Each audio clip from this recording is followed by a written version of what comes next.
Hello students, let's start with International Marketing Unit 3rd in which we'll cover International Distribution. इस topic को शुरू करने से पहले मैं आपसे कुछ बात शेयर करना चाहती हूँ। सबसे पहले चीज़ यूनिट 3rd का इंटरनेशनल डिस्ट्रीब्यूशन जैसा कि मुझे लगता है कि आपने कवर कर लिया होगा। मेरा मेन मोटिव बेटा इस प्रेजेंटेशन को बनाने का ये है कि आप डिस्ट्रीब्यूशन के बारे में बहुत कुछ जानते हैं, मार्केटिंग में पढ़ा भी हुआ है और आई होप कि आपने पढ़ भी लिया होगा। मेरा मेन मोटिव ये है कि इस प्रेजेंटेशन के साथ में आप इस टॉपिक को, इस यूनिट को बुक से गो थ्रू कर लें। कुछ बच्चे बिल्कुल जब टॉपिक शुरू ही नहीं करते हैं तो सोचते हैं कि नहीं चलो चल जाएगा काम। मीनिंग इस टॉपिक में हम मीनिंग क्लियर करने वाले हैं और चैनल ऑफ डिस्ट्रीब्यूशन कौन कौन से हैं उसको हम थोड़ा डिस्कस करेंगे। हालांकि बुक में भी ये काफ़ी अच्छे से दिया हुआ है। मेरा मेन मोटिव ये है कि आप इस टॉपिक को, इस यूनिट को अपने बुक से कवर कर लें। जब जैसे ही आप इस प्रेजेंटेशन को देखते हैं, सुनते हैं, उसके बाद आप अपनी बुक से ज़रूर इसको कर लें।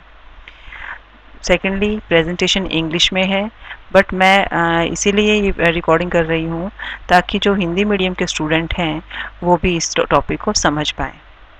टॉपिक इजी है। हाँ, इसमें हम डिस्ट्रीब्यूशन चैनल्स में क्या हमें पता है मार्केटिंग में, बट इसमें हम जो करने वाले हैं उसमें थोड़े से हमें चैनल ऑफ डिस्ट्रीब्यूशन के नेम पर थोड़ा ध्यान देना है कि इनडायरेक्ट चैनल कौन से होंगे, डायरेक्ट चैनल कौन से होंगे। Okay, so let's start with the topic.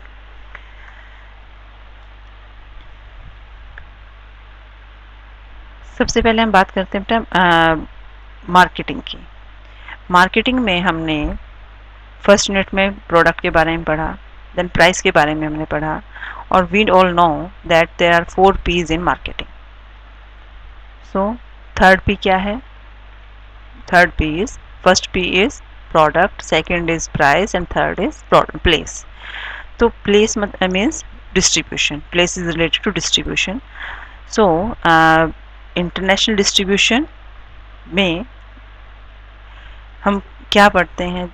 Same जब हम प्रोडक्ट को प्रोडक्शन साइट से लेकर फाइनल कंज्यूमर तक फॉरेन मार्केट में अवेलेबल कराएं तो वो आपका इंटरनेशनल डिस्ट्रीब्यूशन के फेजेस में आएगा। इसकी डेफिनेशन आपकी बुक में दी हुई है, बहुत अच्छे से दी हुई है, उसको आप अपने इजी लैंग्वेज में कर लीजिएगा। मेरा इस प्रेजेंटेशन का केवल और केवल एक मोटिव है कि आप इस टॉपिक को पढ़ लें, हिंदी मीडियम के स्टूडेंट भी इसको समझ लें और सब चीज़ें, मीनिंग, फीचर्स एंड ऑल वो आपकी बुक में गिवन है। अब हमने नॉर्मल डिस्ट्रीब्यूशन की तो बात की हुई है, हम मार्केटिंग में डिस्ट्रीब्यूशन पढ़ते हैं, बट इंटरनेशनल मार्केट में ये जो डिस्ट्रीब्यूशन है, ये प्रोसेस जो काफ़ी कॉम्प्लिकेटेड हो जाता है। This process difficult in domestic market, grows more complicated in international environment because it has two stages. First,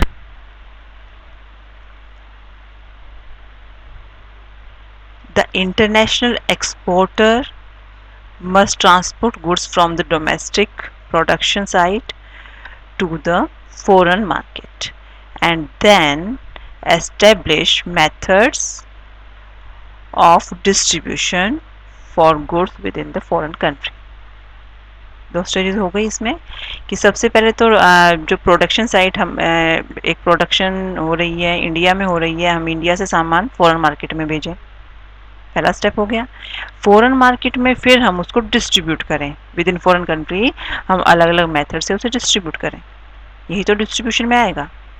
अब जो ये डिस्ट्रीब्यूशन होता है ये दो तरह से होता है।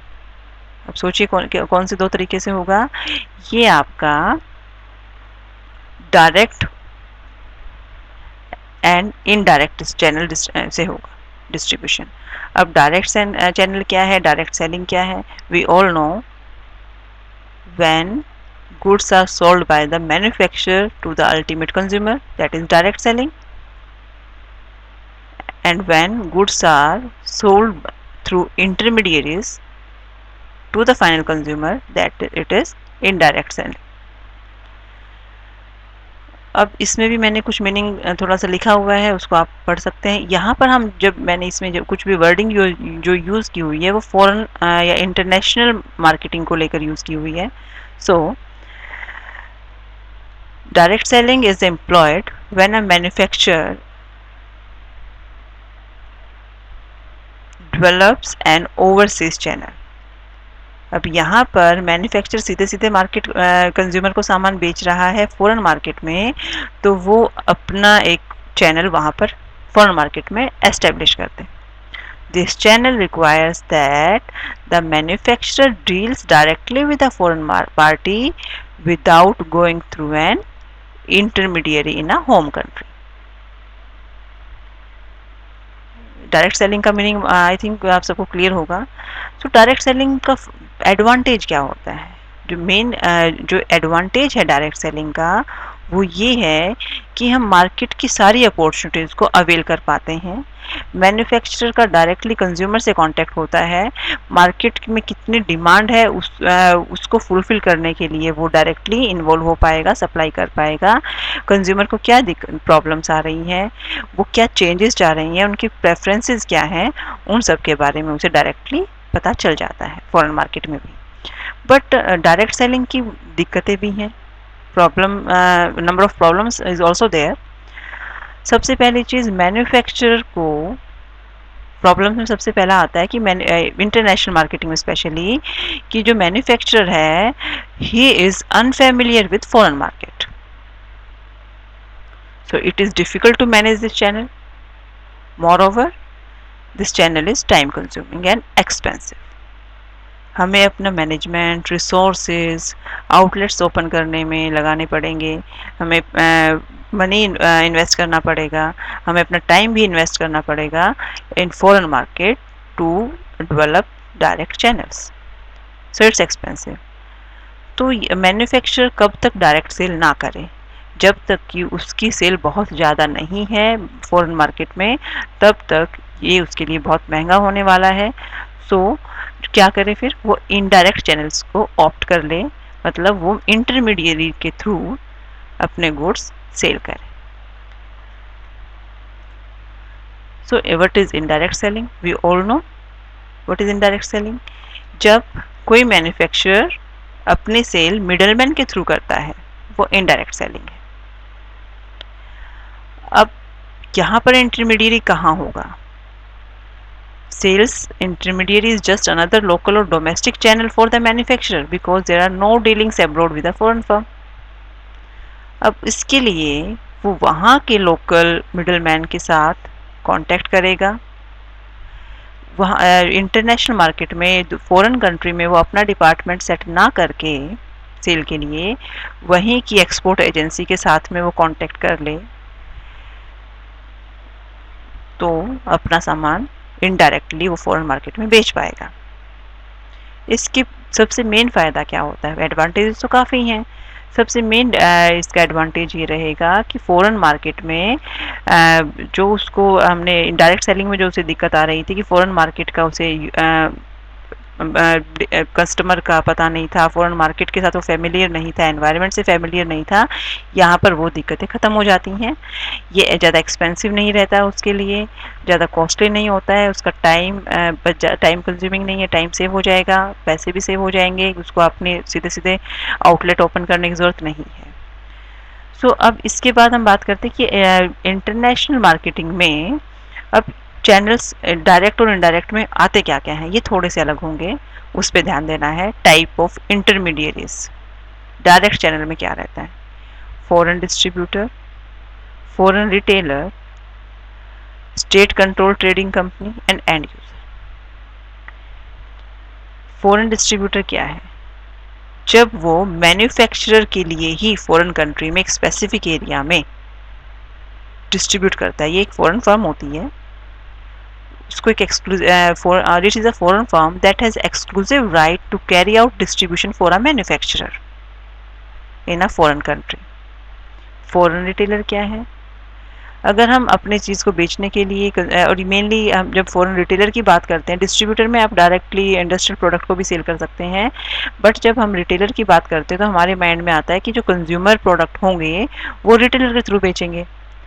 तो यहाँ पर भी डायरेक्ट चैनल में जब फॉरेन मार्केट में हम बात कर रहे हैं, आपको कहीं ना कहीं ये कंफ्यूजिंग लगेगा कि रिटेलर डायरेक्ट चैनल तो नहीं हुआ, बट यहाँ पर 4 टाइप में दिए गए हैं, ये डायरेक्ट चैनल में ही कंसिडर किए जाते हैं foreign retailers. If foreign retailers are used, सबसे पहली चीज़ कंज्यूमर प्रोडक्ट होना चाहिए, it must be product must be a consumer product. अब मैन्युफैक्चरर फॉरेन रिटेलर से कई तरह से कांटेक्ट कर सकता है। हाँ, उसमें मैन्युफैक्चरर की कैटलॉग, मैन्युफैक्चरर की ब्रोशर्स और अदर लिटरेचर अवेलेबल कराए जाते हैं। फॉरेन रिटेलर ये सब चीज़ें अवेलेबल कराता है। मैन्युफैक्चरर पर्सनल विजिट अपनी चीज़ें वहाँ पर जो रिटेलर ऑलरेडी हैं उनको अपने ब्रोशर देगा, अपने कैटलॉग दिखाएगा और उनके पास जाकर अपना प्रोडक्ट सेल करने के लिए उनसे हेल्प लेता है। सो फॉरेन रिटेलर्स भी इनडायरेक्ट डिस्ट्रीब्यूशन, इंटरनेशनल डिस्ट्रीब्यूशन में हेल्प करते हैं। स्टेट कंट्रोल ट्रेडिंग कंपनीज होती हैं। अब कुछ प्रोडक्ट होते हैं जो कि ज़्यादा यूज़ के हैं, जिस पे या जो हम बहुत ही स्पेसिफिक हैं यूज़ है उसका, टेलीकम्युनिकेशन से रिलेटेड कोई इक्विपमेंट है, कोई पर्टिकुलर यूटिलिटी से रिलेटेड कुछ स्पेशल इक्विपमेंट है जिस पर कि गवर्नमेंट का कंट्रोल है, तो इसके लिए भी मैन्युफैक्चरर को वो चीज़ बेचने के लिए स्टेट कंट्रोल्ड कंपनी से कॉन्टेक्ट करना होगा। And the fourth one is end user. यहाँ पर सीधा सीधा आ जाता है कि जब manufacturer directly foreign end users के साथ में अपना सामान बेचता है। अब ये फॉरेन एंड यूज़र क्या हो सकता है? ये इंडस्ट्रियल प्रोडक्ट के लिए मेनली होता है कि जब मैन्युफैक्चरर सीधा सीधा सामान कंज्यूमर को बेच रहा है तो वो कौन सा सामान होना चाहिए, कौन सा प्रोडक्ट होना चाहिए, that must be industrial product, costly industrial product. But कुछ केसेस में कंज्यूमर प्रोडक्ट भी बेचे जा सकते हैं। अब बात आती है इंटरनेशनल चैनल में, इनडायरेक्ट चैनल में इंटरमीडियरीज की। यहाँ पर भी कुछ पर्टिकुलर हैं कि एजेंट, अब यहाँ पर भी टाइप आपके देखते हैं, agent who look after the interest of manufacturer, इसे हम एक्सपोर्ट ब्रोकर बोलेंगे, जो कि बायर और सेलर को इकट्ठा, ब्रोकर का क्या काम होता है, वो भी मिडलमैन है, वो एक फीस लेता है और सेलर का सामान, जो सेलर है मैन्युफैक्चरर, जो यहाँ पे सेलर है जो भी, वो बायर को बेच देता है। फॉरेन मार्केट में पोटेंशियल बायर को फाइंड आउट करने का काम ये ब्रोकर करेगा और सामान बेचने में हेल्प करेगा। मैन्युफैक्चरर्स का एक्सपोर्ट एजेंट हो सकता है, मैन्युफैक्चरर का खुद का सेल्स रिप्रेजेंटेटिव हो सकता है। ये मैन्युफैक्चरर का एम्प्लॉय नहीं होता है, ये एजेंट होता है, इसका एक इंडिपेंडेंट बिजनेस होता है जो कि वो यूजुअली रिटेन्स हिज और her identity by not using the manufacturer's name. Manufacturer का नाम वो यूज़ नहीं करता, वो बेच रहा है और वो अपनी आइडेंटिटी, हम जब फॉरेन मार्केट में वो चीज़ बेची जा रही है, जब फॉरेनर वो चीज़ ले रहा है तो वो मैन्युफैक्चरर के नाम से इम्प्रेस होकर नहीं ले रहा है, वो उस एजेंट के नाम से इम्प्रेस होकर ले रहा है, उस एजेंट से वो ले रहा है। थर्ड, एक्सपोर्ट मैनेजमेंट कंपनीज होती हैं जिनका मेन काम ही ये होता है कि मैन्युफैक्चरर की चीज़ को एक्सपोर्ट करना, बेचना एक्सपोर्ट प्रोग्राम के थ्रू।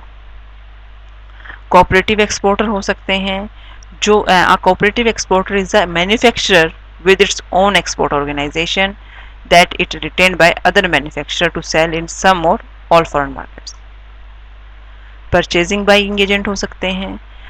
अब ये एक्सपोर्ट एजेंट तो हमेशा हमें लगता है कि एक्सपोर्ट एजेंट के बारे में तो हमने अभी ऊपर देखा कि मैन्युफैक्चरर का खुद का एक्सपोर्ट एजेंट या सेल्स रिप्रेजेंटेटिव होता है जो कि सेलर और मैन्युफैक्चरर के लिए होता है। सेलर या मैन्युफैक्चरर उसको हायर करते हैं, उसको एक पर्टिकुलर कमीशन दिया जाता है। बट जो बाइंग और परचेजिंग एजेंट होते हैं वो फॉरेन बायर्स होते हैं। एक तरह से सामान फॉरेन में आपने बेचना है, आपने किसी को सामान बेच दिया, अंतर्राष्ट्रीय है, जब हम डिस्ट्रीब्यूशन की, इंटरनेशनल डिस्ट्रीब्यूशन की बात कर रहे हैं, अंतर्राष्ट्रीय बाजार में जब सामान बेचा जा रहा है तो ये फॉरेन बायर की तरह हो जाता है। रेजिडेंट बायर हो सकता है, ये भी इंडिपेंडेंट एजेंट है, प्रोडक्ट फॉरेन मार्केट में रह रहा है और वहाँ के फॉरेन मार्केट में वो भी एजेंट है, वो इंपोर्ट कर लेता है एक तरह से हम यहाँ से एक्सपोर्ट करें तो वो इंपोर्ट कर लेता है और आगे सामान बेच देता है। एक्सपोर्ट मर्चेंट है, ये भी एक तरह का डोमेस्टिक मर्चेंट के जैसे होता है export merchant. An export merchant seeks out need in foreign markets and makes purchases from manufacturer in its own country to fill those needs. अब यहाँ पर भी सेम रेजिडेंट बायर हम बात कर सकते हैं। एक्सपोर्ट मर्चेंट जो हो सकता है सेम यही काम करते हैं कि वो मार्केट फॉरेन मार्केट में सामान खरीद लेते हैं और जैसे ही और वहाँ की कस्टमर की ज़रूरत के हिसाब से उन्हें सामान अवेलेबल करा देते हैं। बस फ़र्क ये रहता है कि ये जो मर्चेंट है ये मेनली वो चीज़ें बेचते हैं जो ज़्यादा ब्रांड से रिलेटेड ना हो, जहाँ पर ब्रांड ज़्यादा ज़रूरी नहीं है। एक्सपोर्ट डिस्ट्रीब्यूटर है, ये डिस्ट्रीब्यूटर के नाम से हमें क्लियर हो रहा है कि भाई ये मैन्युफैक्चरर का सामान बेचता होगा, लेकिन ये कुछ और मैन्युफैक्चरर का सामान भी बेचते हैं।